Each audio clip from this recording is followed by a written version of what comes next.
lowering cars is a mistake.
Yeah, they were. I don't know.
Alright, so hopefully this wraps up what has been an incredibly frustrating part of my build so far.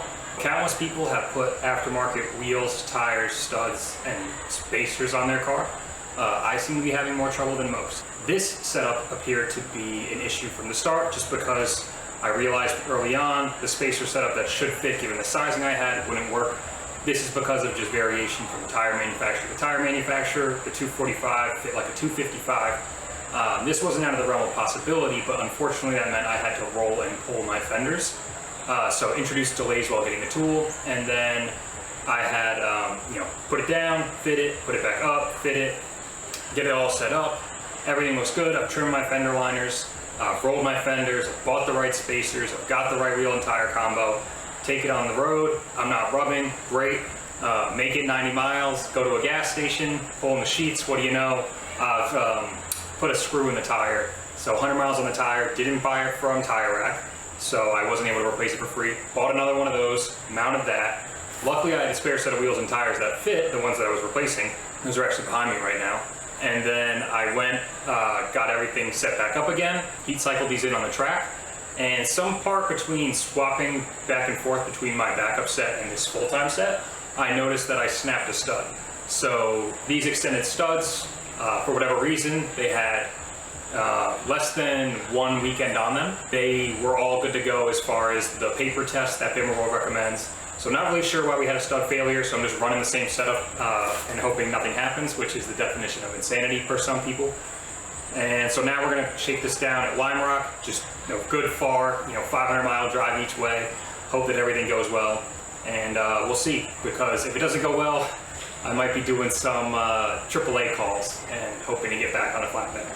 Fingers crossed everything goes well, but this is why you never know how long to estimate for a project. A little simple thing can become a much bigger thing very quickly. Praying this all goes well.